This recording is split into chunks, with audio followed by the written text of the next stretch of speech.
शरद पवार म्हणजे महाराष्ट्राला झालेला कोरोना असं वादग्रस्त विधान केलेल्या भाजपचे आमदार गोपीचंद पडळकर यांची आज बारामती न्यायालयाने निर्दोष मुक्तता केली।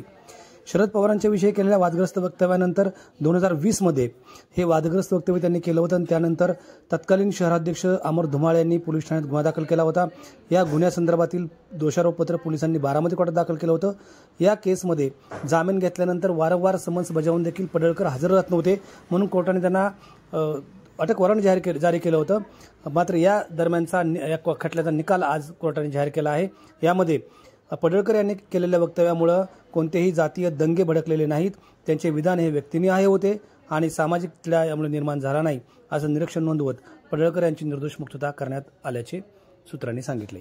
त्यामुळे या संदर्भात पडळकरांनी पत्रकारांशी संवाद साधला। ज्यामध्ये अजित पवार विरुद्ध लक्ष्मण हाके असा वाद सुरू आहे। सातत्याने लक्ष्मण हाके आरोप करतायत की अजित पवारांनी ओबीसींच्या असतील किंवा इतर महामंडळ असतील यांचा निधी रोखलाय आणि सातत्याने ओबीसींवर अन्याय केला जातो। माननीय प्राध्यापक लक्ष्मण हाके सर ज्या गोष्टी बोलतायत त्याच्यावरती माननीय अजित पवारांनी तात्काळ बैठक घेतली पाहिजे आणि ओबीसीच्या सर्व नेत्यांना बोलवलं पाहिजे आणि त्या बैठकीला माननीय मुख्यमंत्री देवाभाऊ त्या बैठकीला उपस्थित पाहिजेत। सगळ्या प्रश्नांचे उत्तर तिथं मिळतील। जर निधी अडवला असेल तर निधी सोडता येईल, त्यांना निधी अडवला नसेल तर त्यांना सांगता येईल, म्हणजे लोकांच्या मध्ये एकदम स्पष्टता येईल। त्याच्याबद्दल त्यांनी निर्णय घ्यावा। सातत्यानं हाके हे वेगवेगळ्या प्रश्नावरती बोलतायत, मात्र अजित पवारांचे जे काही प्रवक्ते आहेत ते हाकेंवरती खालच्या भाषेवरती जाऊन त्या ठिकाणी टीका करतात। कुणी प्रश्न विचारल्यानंतर तुम्ही त्याला उत्तर द्या ना। आपल्यावरती समजा माझ्यावरती एखादा आरोप झाला, मी पुराव्यानिशी त्याचं उत्तर दिलं पाहिजे। जर ओबीसीचं योजनांचे पैसे अडवले नाहीत असं जर राष्ट्रवादी काँग्रेस पार्टीचं मत असेल तर त्यांनी तशा पद्धतीनं क्लेरिफिकेशन द्यावं, महाराष्ट्राला सांगावं। लोकांच्या मनामध्ये याच्याविषयी शंका आहे तर त्याची शंकेचं निरसन करणं ही त्या खात्याची जबाबदारी आहे, त्यांनी ते करावं। विषयच राहणार नाही, वादच होणार नाही कुठला। राज्याचे कृषी मंत्री माणिकराव कोकाटे सातत्यानं शेतकऱ्यांविषयी वादग्रस्त वक्तव्य करतायत, यामुळे त्यांना आता मंत्रिमंडळात ठेवण्यात येऊ नये अशी मागणी आता राजू शेट्टींनी केली आहे। राजू शेट्टी हे शेतकऱ्यांचे नेते आहेत। कोकाटे साहेब असे मला वाटतं 2 वेळा त्यांच्याकडून अशी स्टेटमेंट झालेली आहेत आणि त्यांच्या नेत्यांनी काल त्यांना सांगितलेलं आहे मीडियामध्ये, मी बघितलं की बाबा परत तुम्ही अशा पद्धतीची स्टेटमेंट करू नका। तर राजू शेट्टी शेतकऱ्यांचे नेते आहेत, त्यांचं मागणी त्यांच्या पद्धतीनं असू शकते, परंतु माननीय मंत्री महोदय हे अत्यंत महत्त्वाच्या खात्याचे मंत्री असल्याकारणानं त्यांच्याकडे सगळ्याच लोकांचं लक्ष राहतंय। त्यांनी सुद्धा शेतकऱ्यांच्या बाबतीमध्ये व्यवस्थित भूमिका मांडावी ही माझी त्यांना विनंती आहे। राज्यात सातत्यानं महिलांवर अत्याचार होत आहेत, महिला अत्याचाराच्या घटना देखील राज्यामध्ये वाढताना पाहायला मिळत आहेत। गृहमंत्री म्हणून देवेंद्र फडणवीस अपयशी ठरलेत असा आरोप आता विरोधकांकडून केला जातो। कोण आहे विरोध? मला नाव सांगा ना त्या विरोधकांचं। अरे देवाभाऊंसारखा गृहमंत्री महाराष्ट्राला मिळालेला आहे आणि कुणावरती अन्याय नाही। जिथं कुठं अन्याय होतोय त्याला लगेच वाचा फोडण्याचं काम त्यांच्या माध्यमातून सुरू आहे। एक साधं उदाहरण मी देतो। माझ्याच तालुक्या मतदारसंघामध्ये एका लहान मुलीवरती अत्याचार करून तिचा मर्डर केला होता। 12 दिवसाच्या आतमध्ये त्याचं चार्जशीट कोर्टामध्ये दाखल केलं होतं, म्हणजे 12 दिवसाच्या आतमध्ये इतक्या मोठ्या गुन्ह्याची। तर महिलांच्या अत्याचारांच्या बाबतीमध्ये महाराष्ट्र सरकार अत्यंत संवेदनशील आहे। महाराष्ट्राचे गृहमंत्री आणि मुख्यमंत्री बारकाईनं या सगळ्या विषयाकडे लक्ष देऊन आहे।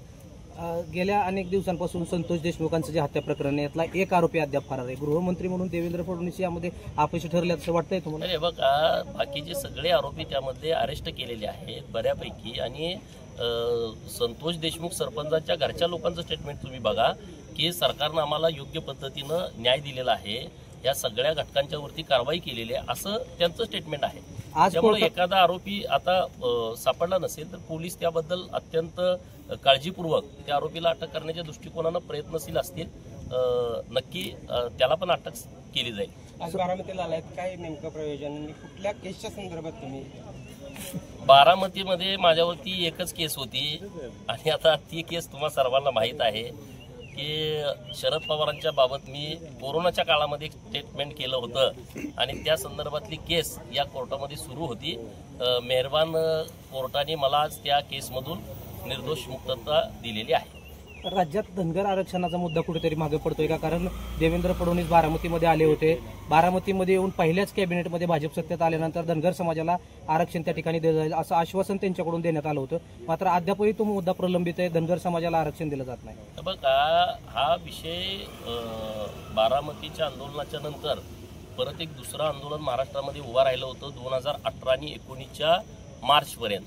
आणि 2019च्या मार्चला जे आंदोलन मुंबईला झालं, महाड ते मुंबई, तेव्हा एक तेव्हाचे मुख्यमंत्री माननीय देवाभाऊंच्या सोबत एक महत्त्वाची बैठक झाली होती आणि समाजाचे प्रमुख सगळे नेते त्या बैठकीला उपस्थित होते. आणि तिथून एक विषय पुढे आला होता की कोर्टामध्ये जी महाराणी अहिल्यादेवी होळकर प्रबोधिनी विचारमंचची केस सुरू आहे, त्या केसमध्ये सरकारनं ॲफिडेव्हिट द्यायची आणि लागल ती तिथं मदत करायची, अशी एक भूमिका त्या आंदोलनामध्ये ठरली होती. आणि मग तो सगळा विषय कोर्टाच्या केसवरती गेला.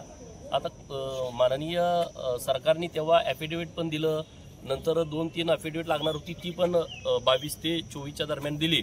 दुर्दैवानं गेल्या वर्षी मला वाटतं फेब्रुवारीच्या महिन्यामध्ये हायकोर्टामध्ये हा निकाल आमच्या विरोधामध्ये गेला.